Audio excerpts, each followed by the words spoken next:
Ketika dunia tenggelam dalam gelapnya abad pertengahan, dari timur muncul cahaya yang menembus zaman.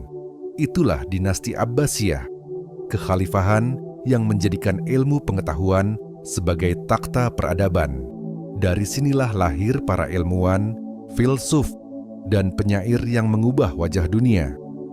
Baghdad berdiri sebagai mercusuar ilmu, di saat kerajaan lain hanya mengenal pedang dan kekuasaan. Inilah kisah ketika pena lebih berkuasa dari pedang dan ilmu menjadi senjata yang mengubah dunia. Sebelum kamu menyelam lebih dalam ke masa yang penuh keajaiban ini, bayangkan dunia di mana setiap kata adalah penemuan dan setiap pemikiran adalah cahaya. Jika kamu siap menelusuri masa keemasan Islam, tekan suka sekarang agar cahaya sejarah ini terus menyala di hatimu. Dan selamat datang di Lentera Dunia, tempat sejarah tak hanya diceritakan, tapi dihidupkan kembali.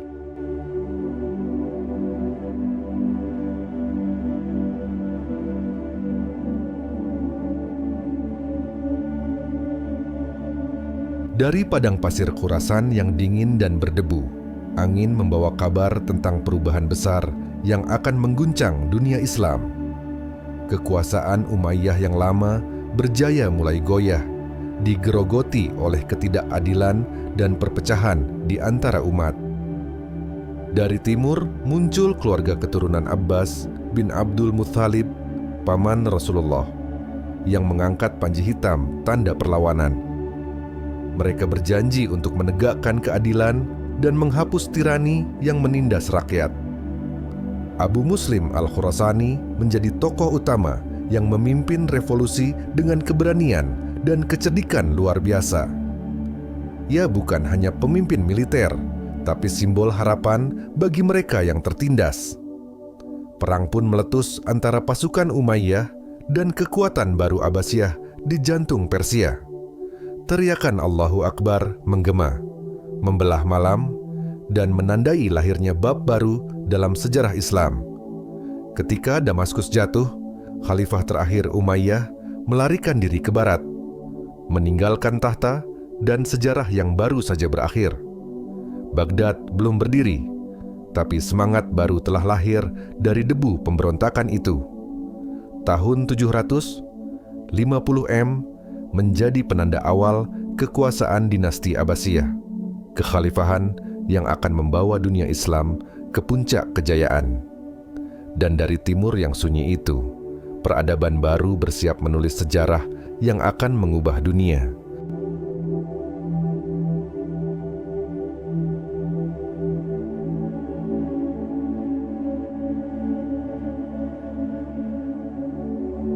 Di tepi sungai Tigris yang mengalir tenang, berdirilah kota yang akan menjadi jantung dunia, Baghdad. Al-Mansur, khalifah kedua Abbasiyah, bermimpi menciptakan kota yang tak hanya indah, tapi juga menjadi pusat ilmu dan keadilan. Inilah Madinat As-Salam, katanya, kota kedamaian yang kelak dikenal dunia dengan nama Baghdad. Arsitek, ilmuwan, dan seniman dari berbagai negeri datang membawa mimpi dan keahlian mereka. Kota melingkar itu dirancang dengan keajaiban matematis. Setiap gerbang mengarah ke pusat kekuasaan, ke istana khalifah. Istana Al-Mansur menjulang megah, dikelilingi taman hijau dan kolam air jernih yang memantulkan langit biru. Di bawah bayangan menara masjid, ulama mengajar murid-murid muda membaca Al-Quran dan menulis ilmu pengetahuan. Setiap sudut Baghdad dipenuhi suara ilmu, perpustakaan, madrasah, dan tempat diskusi tumbuh di setiap pasar dan gang kecil. Kota itu bercahaya bukan karena emas, tapi karena pengetahuan yang menerangi hati manusia. Dari Baghdad, dunia mengenal semangat baru, semangat mencari ilmu tanpa batas. Kota seribu cahaya bukan sekadar julukan, tapi kenyataan yang memantulkan kejayaan Islam kepada dunia. Di bawah sinar bintang, Baghdad berjanji untuk menjadi pusat pengetahuan umat manusia.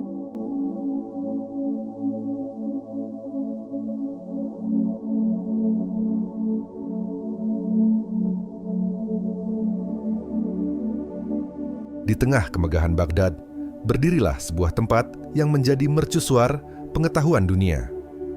Bait Al-Hikmah, rumah kebijaksanaan.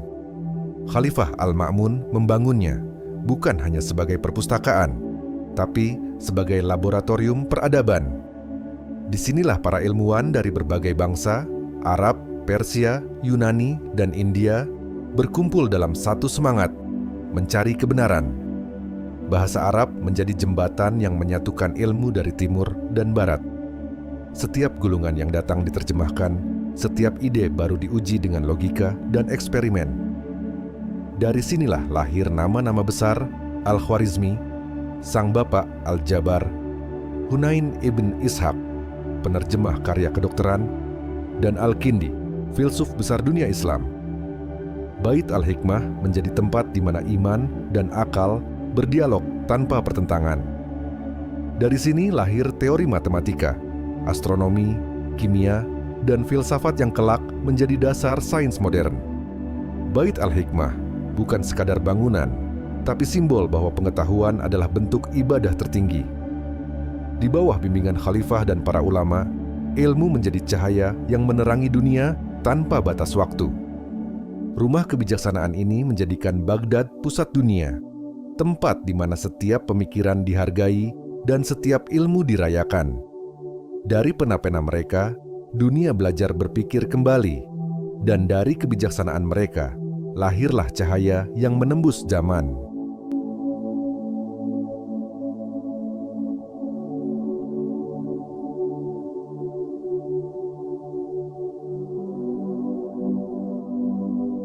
Di balik kejayaan dinasti Abbasiyah, berdiri sosok yang tak hanya memerintah dengan pedang, tapi dengan pena dan pemikiran Khalifah Al-Ma'mun. Ia adalah putra Harun Ar-Rasyid yang mewarisi bukan hanya tahta, tapi juga kecintaan pada ilmu pengetahuan. Bagi Al-Ma'mun, ilmu bukan hiasan istana, tapi fondasi peradaban. Ia percaya, kebenaran bisa ditemukan lewat nalar, dan nalar adalah anugerah Tuhan. Di bawah kepemimpinannya, Bait Al-Hikmah mencapai masa keemasan, tempat para ilmuwan diberi kebebasan berpikir tanpa batas. Ia mengirim utusan ke Bizantium untuk membawa naskah filsafat dan sains Yunani agar diterjemahkan ke dalam bahasa Arab. Dari situ lahirlah kebangkitan pemikiran yang mengubah wajah dunia Islam. Al-Ma'mun sendiri ikut berdialog dengan para filsuf, membahas ilmu logika dan metafisika di istana yang berubah menjadi ruang belajar. Ia tak takut pada perbedaan, karena baginya, kebenaran sejati lahir dari perdebatan yang jujur. Di bawah naungannya, ilmu berkembang. Dari matematika hingga kedokteran, dari filsafat hingga astronomi, Baghdad menjadi mercusuar dunia. Dan Al-Ma'mun dikenal sebagai khalifah yang mencintai ilmu melebihi kekuasaan. Ia meninggalkan warisan tak ternilai, semangat bahwa kejayaan Islam sejati lahir dari pikiran yang terbuka dan hati yang lapang.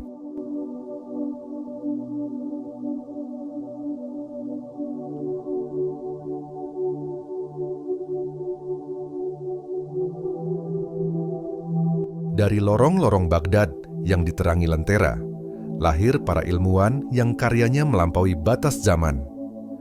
Di ruang-ruang Bait Al-Hikmah, pena mereka menulis sejarah baru bagi dunia. Al-Khwarizmi, sang bapak Al-Jabar, mengubah cara manusia memahami angka dan logika. Karya besarnya, Al-Kitab Al-Mukhtasar fi Hisab Al-Jabr wal Muqabalah, menjadi dasar matematika modern. Sementara itu, di ruang medis Baghdad, berdiri sosok agung bernama Hunain ibnu Ishaq, penerjemah dan dokter yang menghidupkan kembali ilmu Hippocrates dan Galen. Ia menciptakan istilah-istilah anatomi dalam bahasa Arab yang kelak diwariskan ke seluruh dunia. Kemudian muncul Al-Razi, sang kimiawan dan dokter yang menemukan etanol, serta menulis ensiklopedia kedokteran terbesar di zamannya. Ia percaya bahwa sains harus berpihak pada kemanusiaan, bukan pada kekuasaan. Tak kalah agung adalah Al-Haytham, sang pelopor optika yang membuktikan bahwa cahaya berasal dari luar mata, bukan dari dalamnya. Dari eksperimennya, lahir teori penglihatan yang menjadi dasar bagi ilmu optik modern. Setiap nama itu adalah bintang di langit Abbasiyah, menyinari dunia dari Baghdad ke Andalusia, dari timur hingga barat. Dan di tengah kemegahan itu, dunia menyadari bahwa ilmu adalah warisan terbesar umat manusia.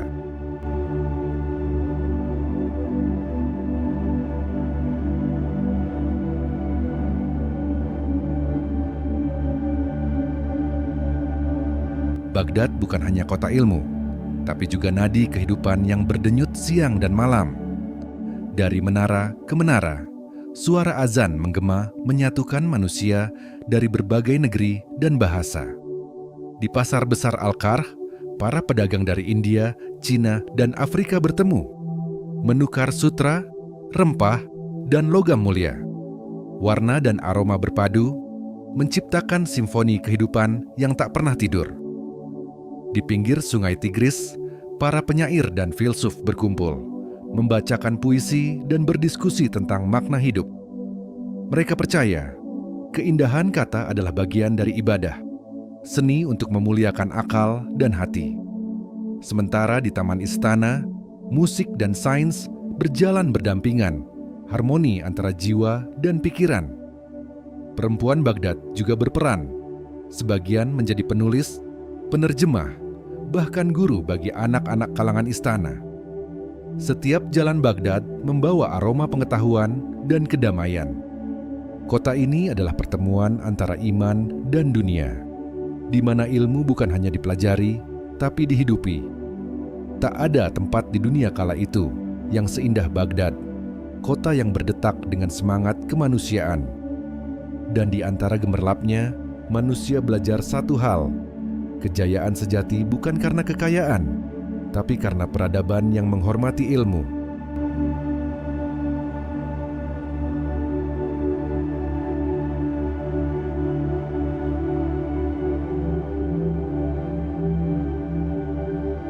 Di masa Abbasiyah, dunia seakan berputar mengelilingi Baghdad.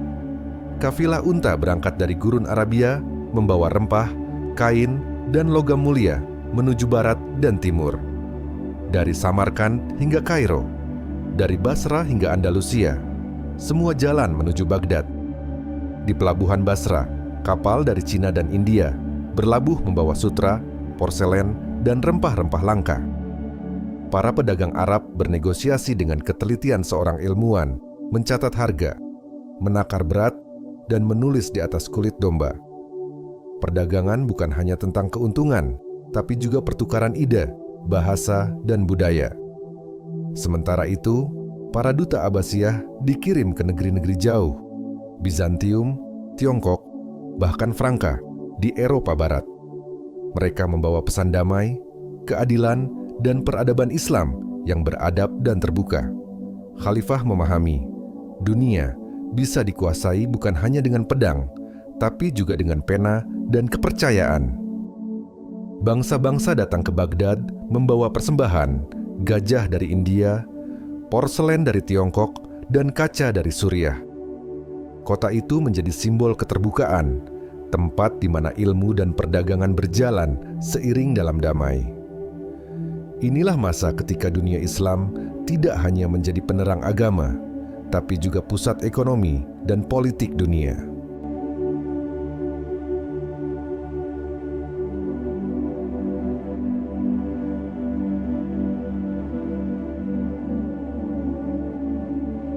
Ketika Baghdad mencapai puncak kejayaannya, seni dan sastra tumbuh seperti bunga di taman ilmu.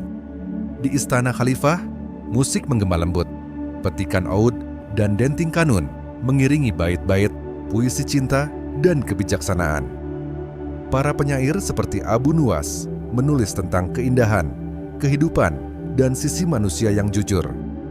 Tulisan kaligrafi berkembang menjadi bentuk seni tertinggi, memadukan huruf dan spiritualitas. Dinding masjid, istana, dan perpustakaan dihiasi ayat-ayat Al-Quran dengan detail geometris yang memukau. Seni Islam menolak bentuk manusia, tapi justru menemukan keindahan dalam simetri dan harmoni. Sementara itu, sastra berkembang menjadi wadah filsafat, kisah, hikmah, dan perenungan rohani menyatu dalam prosa indah. Kalila wa Dimna, Alf Laila wa Laila, dan karya-karya sastra lainnya mengalir dari pena penulis Baghdad, menembus waktu dan benua. Di pasar, para pendongeng berkumpul di tengah kerumunan, menyebarkan kisah kebijaksanaan yang diwariskan turun-temurun. Abbasiyah tidak hanya membangun peradaban dengan pedang dan pena, tapi juga dengan keindahan jiwa. Dari setiap syair dan goresan kaligrafi, dunia mengenal bahwa keimanan dan seni bisa hidup berdampingan. Inilah masa ketika keindahan menjadi bentuk ibadah, dan setiap karya menjadi doa yang terukir di langit sejarah.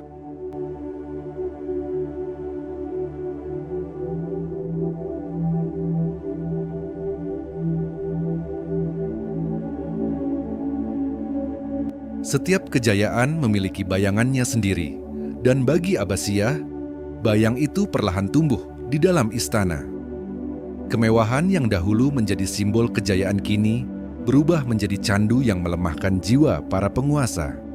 Khalifah-khalifah muda sibuk dalam pesta dan intrik, sementara rakyat mulai kehilangan arah dan keadilan. Para wazir saling berebut kekuasaan, menebar fitnah, dan menjatuhkan satu sama lain demi pengaruh dan harta. Dari luar, pasukan pemberontak mulai bangkit. Syiah, Khawarij, hingga dinasti-dinasti kecil yang menuntut kemandirian. Kekuatan Abbasiyah yang dulu menyatukan kini terpecah oleh kepentingan dan fanatisme. Sementara itu, ekonomi melemah, perdagangan menurun, dan Sungai Tigris tak lagi dipenuhi kapal dagang seperti dahulu. Ilmu masih ada, tapi semangatnya pudar. Perpustakaan yang dulu hidup kini sunyi, debu menutupi kitab yang terlupakan. Di tengah keheningan itu, muncul musuh-musuh baru dari luar, tentara salib dari barat dan bangsa Mongol dari timur. Baghdad yang dulu disebut kota seribu cahaya, mulai diselimuti awan abu yang berat. Khalifah terakhir masih berharap pada keajaiban, tapi keajaiban itu tak pernah datang. Abbasiyah berdiri di tepi jurang sejarah, menatap ke bawah, di mana kegelapan telah menunggu.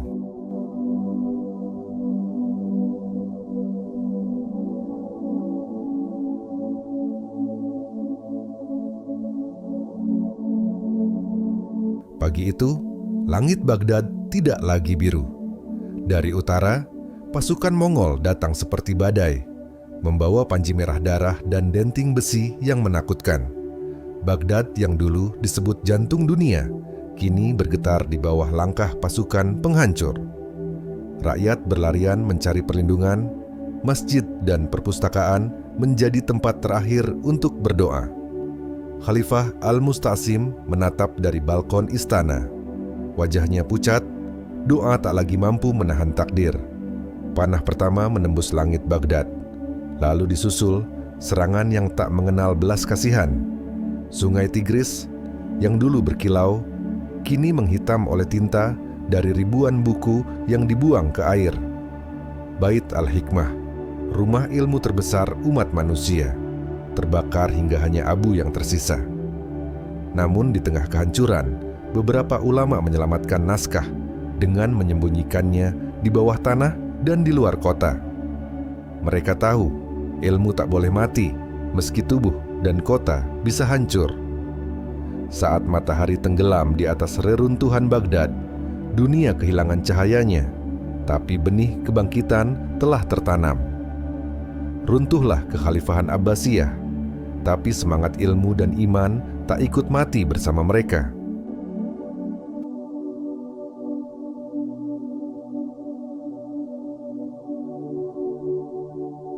Suara lembut angin padang pasir menyapu reruntuhan Baghdad yang kini sunyi.